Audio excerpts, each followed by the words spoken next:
Hey guys, my name is Colin, and in this video I want to share what my experiences were as a new streamer in 2023. If you are a new streamer like myself or someone who is interested in streaming, feel free to use this video as a preview. I have made a lot of mistakes, and if you are a veteran streamer, any constructive criticisms are welcome. Before we get started, here are my backgrounds. My games of preference are RPGs, hack and slash, and simulations.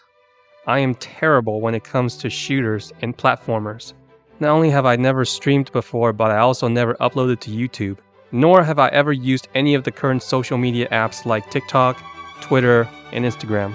Basic editing programs such as Photoshop and DaVinci Resolve were also new to me. In other words, I'm a complete novice.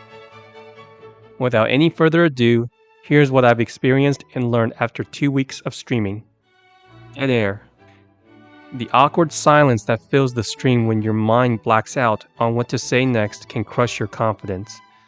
I minimized my dead air as much as possible by writing down a list of topics.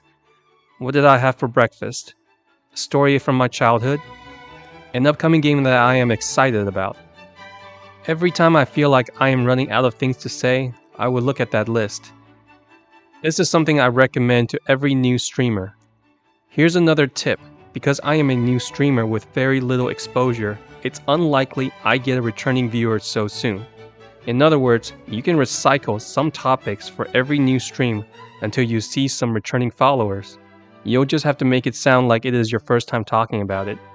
Streaming to 0 viewers. Most would say this is the most challenging thing every new streamer will face. Trying to entertain a community that doesn't exist yet can be very hard on you emotionally, especially when that stream summary kicks in that says no one watched you.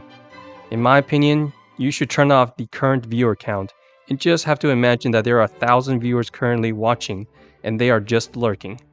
It is your job to get them to talk. Personally, I did not have any issues with streaming to 0 viewers because I was already used to talking to myself all the time. Watching your own stream. This can be pretty cringe, but it is also an extremely important task you must do as a new streamer. You must put yourself in the viewer's perspective, as in, why should I watch you? What's keeping me here and entertained? When I watched my streams for the first time, I realized that I came off as too rambling. So I slowed down my talking speed. My tone was also too low, and it came off as depressive. So I changed my vocal pitch and avoided sad topics. The biggest trouble I found was with my stuttering. If you watch some of the biggest streamers like Dr. Disrespect or Moist Critical, they rarely say or when talking to their viewers. Remember, the streamer is here to entertain, and too much stuttering will make you sound nervous. I'm currently still working on this issue, and I believe that the only way to decrease stuttering is through experience.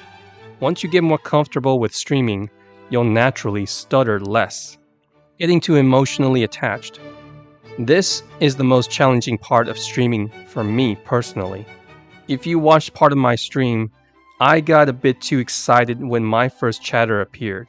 I was so overwhelmed with joy that I almost became speechless. Though this could make your commenter feel good, you can't get too emotional because it will make you sound a bit desperate. This works in reverse as well. When some of my streams didn't get a single view or a chat, it can be detrimental to your confidence. I think this is the biggest reason why so many streamers quit afterwards. If you tie your self-worth to the viewer count, your subscriber count, or your follower count, you will most likely fail. The way I handle this is by pretending that I was the only viewer that mattered. If I made a joke or was telling a story, it was to entertain myself. I no longer cared that no one was watching. Instead, it was more of me having a good time, and if someone wants to join in, all the merrier.